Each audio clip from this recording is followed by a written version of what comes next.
Olá, meu irmão, olá, minha irmã. É um grande prazer estar com você aqui nesta noite de quarta-feira.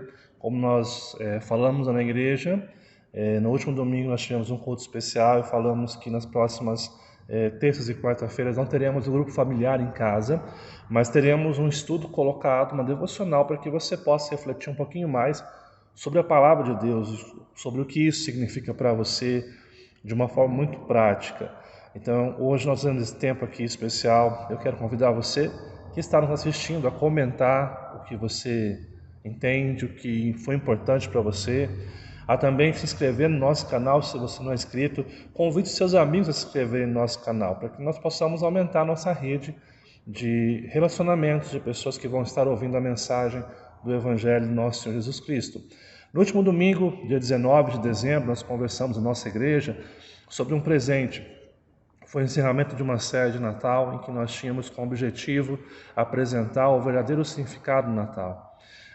Fazer as pessoas refletirem um pouquinho mais sobre o que significa o Natal, não somente uma questão comercial ou simplesmente uma data no calendário cristão.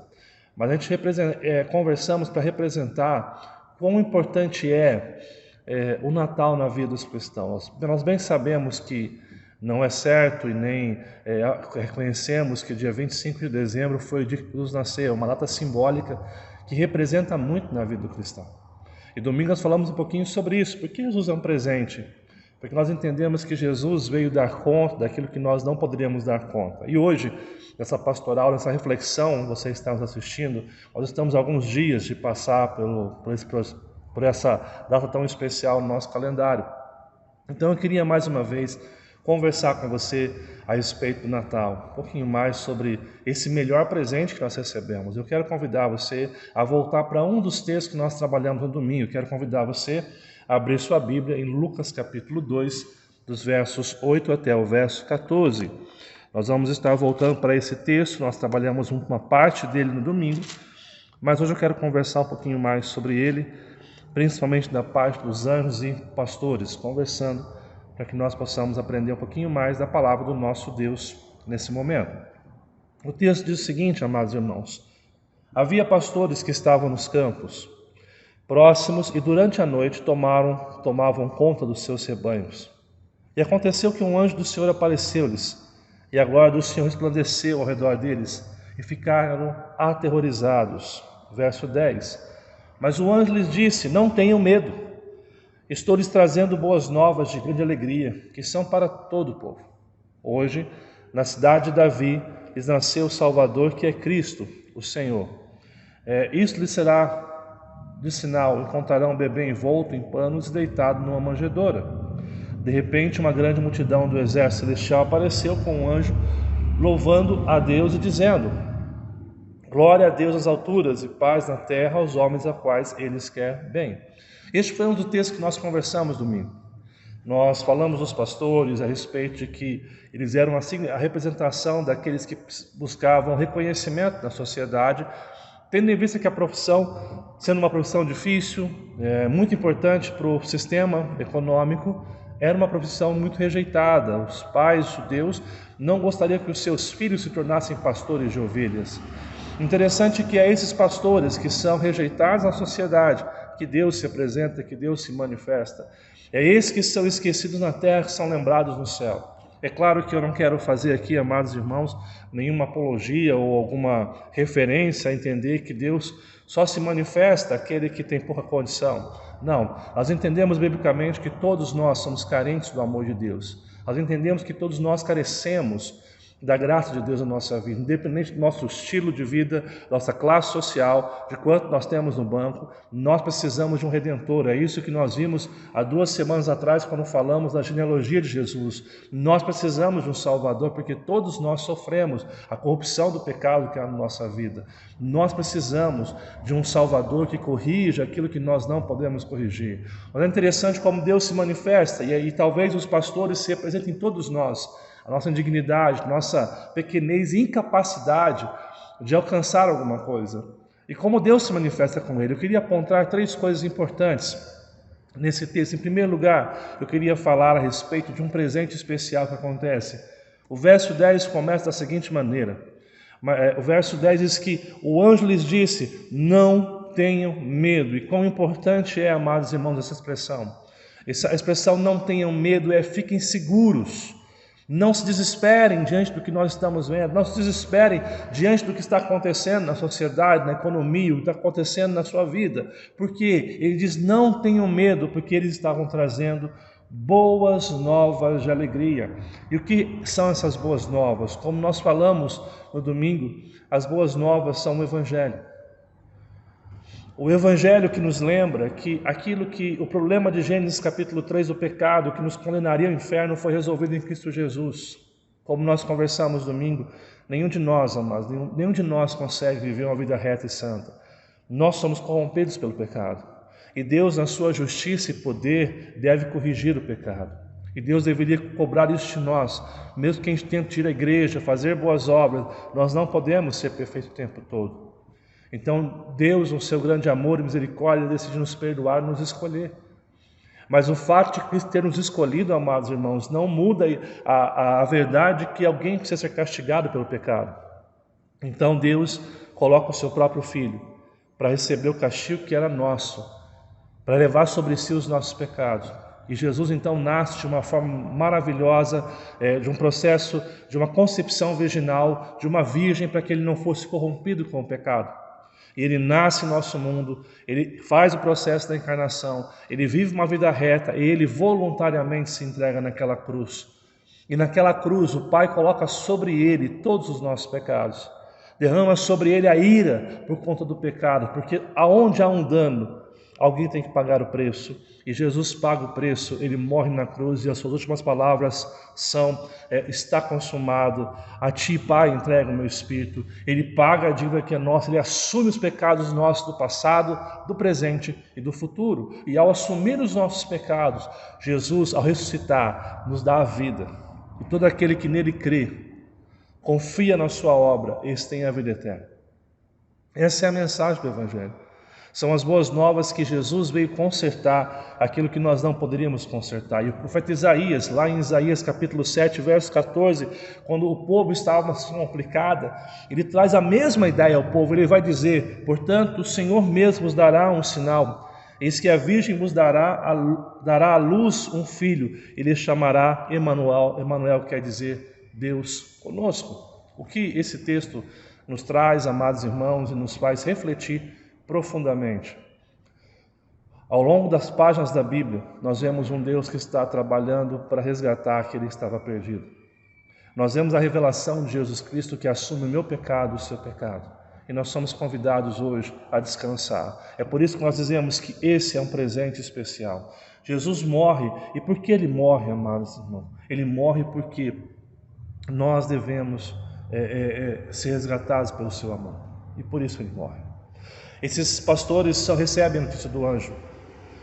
Vocês recebem boas novas de grande alegria.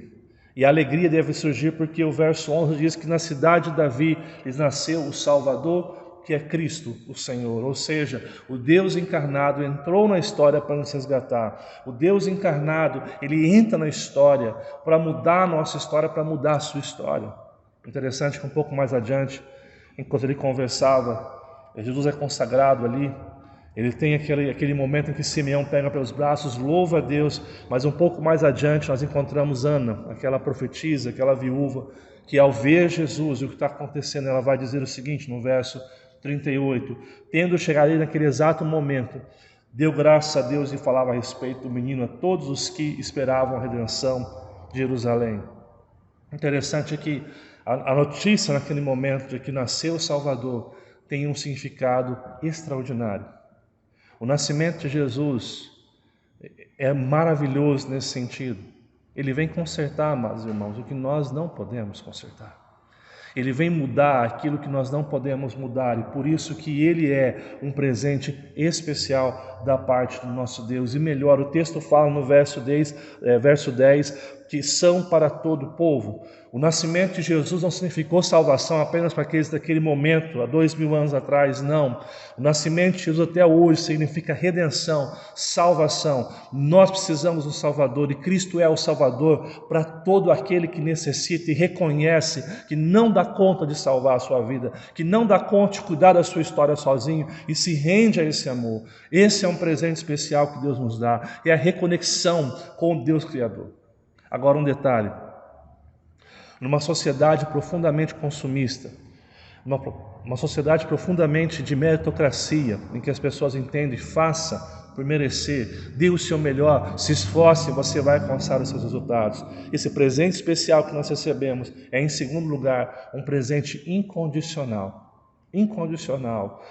A salvação, amados irmãos, não pode ser comprada, a salvação não pode ser adquirida por esforço próprio, a salvação é uma dádiva, é um presente que Deus nos dá em Cristo Jesus. Interessante quando nós vemos no verso 8, o começo do texto diz que haviam pastores, e como eu disse domingo, amados irmãos, os pastores são aqueles que buscam o reconhecimento porque eles eram numa sociedade indignos.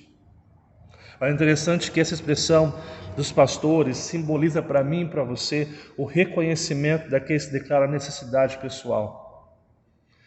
Os pastores são aqueles que buscam algo, estão buscando o reconhecimento, são indignos da sociedade, mas entendem que eles precisam de um Salvador.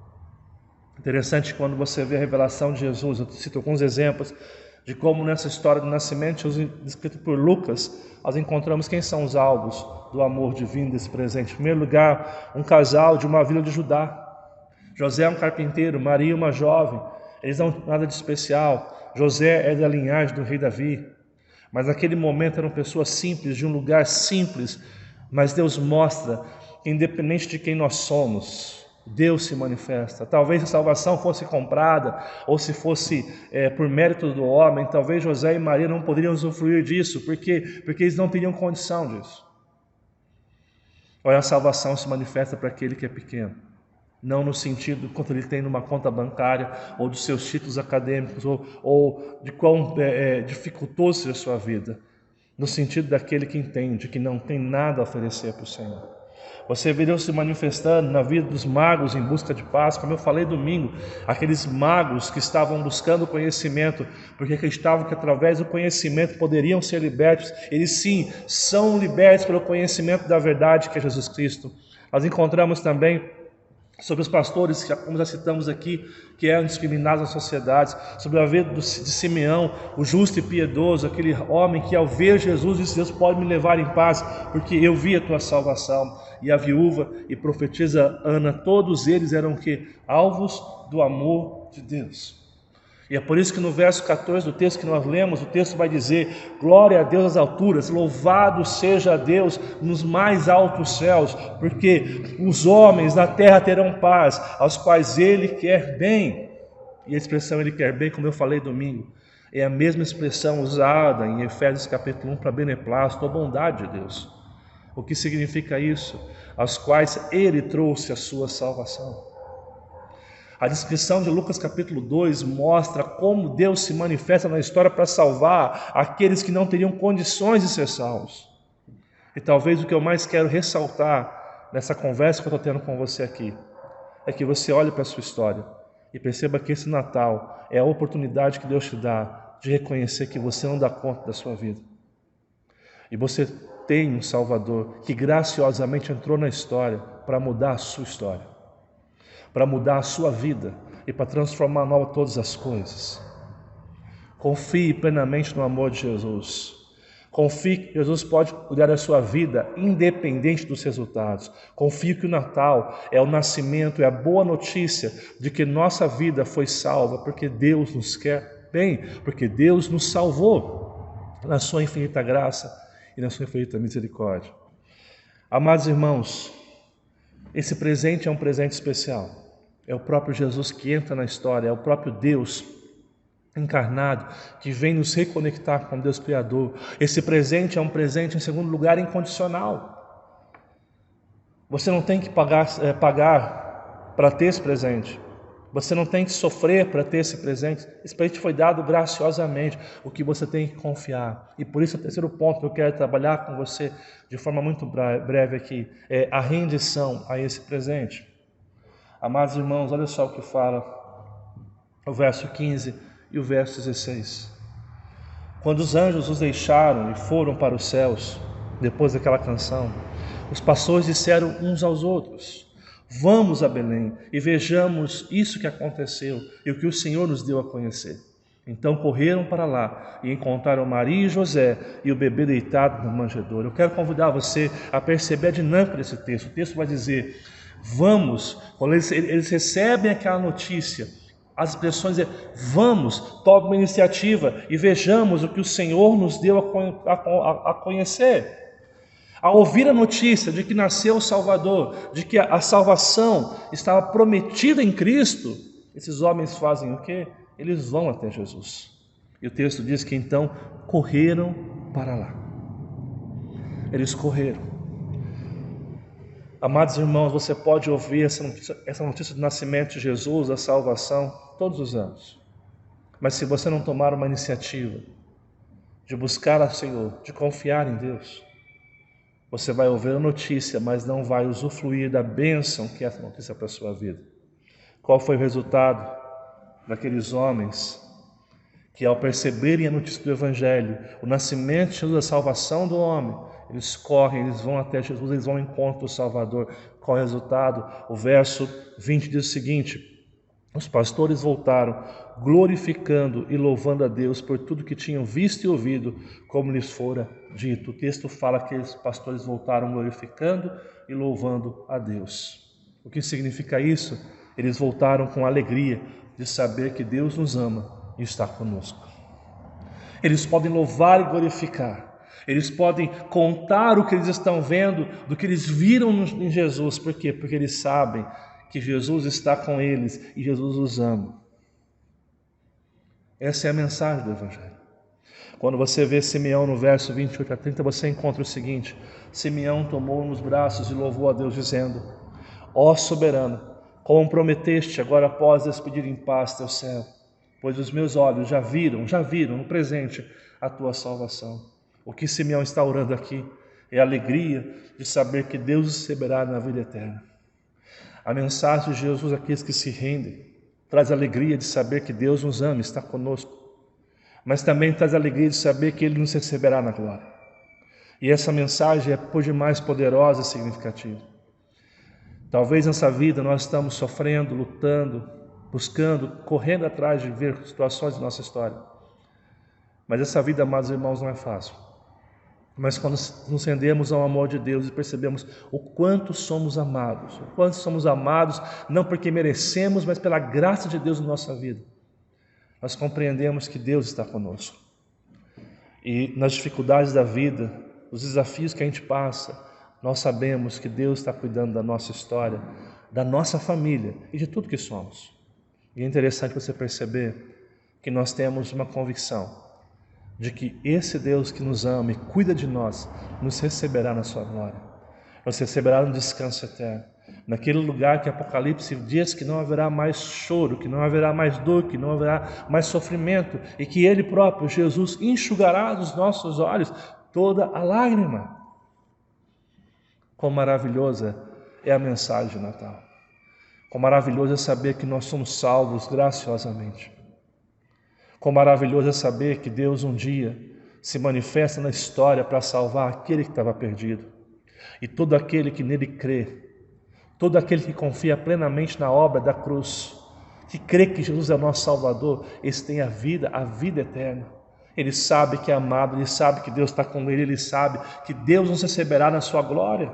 Olha qual mensagem gloriosa é essa, amado irmão. Essa é a mensagem do Natal que você tem que se firmar. Essa é a mensagem do Natal que você deve se descansar completamente em Deus. Como nos rendemos ao presente? Romanos capítulo 10, verso 9, eu li domingo, quero reler mais uma vez, diz o seguinte: se você confessar com a sua boca que Jesus Cristo é Senhor e crer em seu coração que Deus ressuscitou dentre os mortos, serás salvo. Romanos nos ensina que nós devemos crer em Jesus, confiar em Jesus. E eu queria compartilhar com você 3 tipos de fé. Primeiro é a fé intelectual. O que é a fé intelectual, amados irmãos? Nós sabemos a história, nós compreendemos a história, mas fica só no intelecto, porque essa fé não desce ao coração. A fé do conhecimento, a fé do saber a história, do entender a história, não é uma fé salvadora. Há uma outra fé que é a fé temporal. O que é essa fé temporal? Você passa por uma dificuldade e fala: eu confio em Deus. Ó Deus, me salva, Deus faz isso, e depois que as suas coisas ficam normais, você não quer mais saber de buscar a Deus, porque a sua vida está boa. A fé temporal também não salva. O que salva é a fé salvadora. E o que é a fé salvadora, pastor? É a confiança plena no que Jesus fez por você na cruz. Mais uma vez, eu volto à verdadeira história para você. Preste bem atenção no que eu vou dizer. Todos nós tínhamos sérios problemas. Todos nós cometemos crimes contra o Senhor. Crimes por meio de pensamentos, por meio de palavras e por meio de ações. Um Deus justo e reto não poderia aceitar que eu e você vivêssemos assim. Nós cometemos pecados quando falamos às pessoas, quando fofocamos, quando brigamos, quando nos ficamos com ira. Há vários tipos de pecado. A gente acha que pecado é aquilo que nós condenamos, mas há dentro de nós muitas coisas que nós fazemos, amados irmãos, que são pecados, e diante de Deus são como crimes. A Bíblia fala, por exemplo, como eu disse domingo, que se você, homem, olhar para uma mulher com pensamento impuro, você já adulterou com ela. Se você fala do seu irmão pelas costas e faz fofoca, você comete homicídio. Você julga o teu irmão e não percebe a trave que está nos seus olhos, você comete pecado. Se você dá com uma mão e quer se glorificar pelo que você faz, você está em pecado. Se você omite, se você não pratica o que Deus espera, o pecado da omissão, tudo é pecado. Nós não conseguimos ser perfeitos. Olha a sua vida. Quantas vezes nós pecamos consciente e inconscientemente. Amados irmãos, pelo crivo de Deus, todos nós estávamos em pecados e iríamos ser condenados. Porque Deus, sendo justo e reto, Ele tem que condenar o pecado. Mas é interessante, amados irmãos, que o homem acredita fielmente que ele pode dar conta da salvação. Então ele começa a praticar boas obras. O problema é que as boas obras não conseguem suprir o que nós somos. Porque mesmo quando fazemos alguma coisa, fazemos por interesse. Quando doamos para ser vistos. Quando ajudamos pessoas, queremos que as pessoas percebam que nós somos isso. Nós não temos um coração rendido ao Senhor completamente. Por isso as boas obras não conseguem salvar, porque nenhum de nós consegue ser bom. Existe um problema ainda. Deus, sendo justo, precisa castigar o pecado. E é por isso, amados irmãos, que Deus, no seu amor e graça, como eu falei anteriormente, decide nos perdoar. Decide nos amar e trazer o perdão na nossa vida. Ele nos escolhe e nos perdoa. Mas o problema do pecado ainda existe. E é nesse ponto que Deus, sendo justo, a justiça divina, coloca um substituto que é Cristo Jesus. Jesus vem ao mundo, é concebido de uma forma maravilhosa, sem pecado. Ele vive no mundo sem pecado e ele voluntariamente vai à cruz. Como eu disse e volto a repetir, na cruz ele recebe todos os nossos pecados, passado, presente e futuro, de toda a humanidade. Os pecados são colocados sobre ele, daqueles a quem ele escolheu.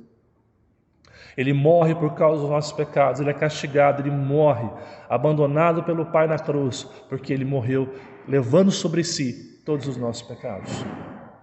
E ao ressuscitar, terceiro dia, Jesus venceu a morte, Jesus nos deu a vida, e ele oferece gratuitamente àquele que nele crê.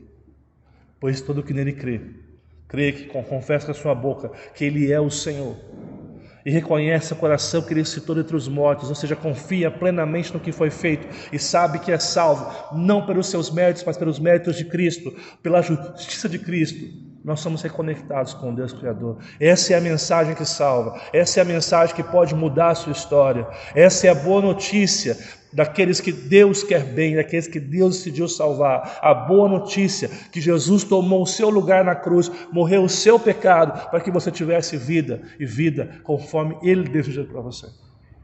Eu quero convidar você a render-se a esse presente, a render-se completamente ao Salvador das suas vidas. Você precisa de um Salvador, e você não vai encontrar na igreja, no pastor, no dinheiro, no sexo, nas drogas. O seu Salvador é Jesus Cristo, e é isso que nós comemoramos esse Natal.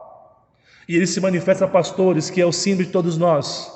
Pessoas que não têm condição de por si próprias de fazer alguma coisa, mas são os homens a quais Deus traz a sua paz por meio do seu Filho, porque Jesus nasceu para morrer em nosso lugar e para corrigir o que nós não damos conta de corrigir.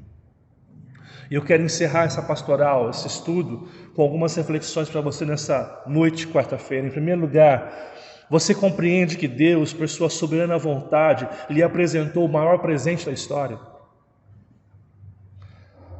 Deus apresentou a você o presente da salvação, o presente da graça que pode mudar completamente a sua história. Deus fez isso por você. Renda-se a esse presente. Em segundo lugar, você entende que este presente não foi dado por meio de mérito ou performance humana, mas sim porque Deus lhe quer bem, porque Deus lhe salvou. Não é o que você faz, é o que Cristo faz. Como eu disse domingo, o Evangelho não é uma coisa que o homem produz, que o crente produz. O Evangelho é algo que foi feito por nós.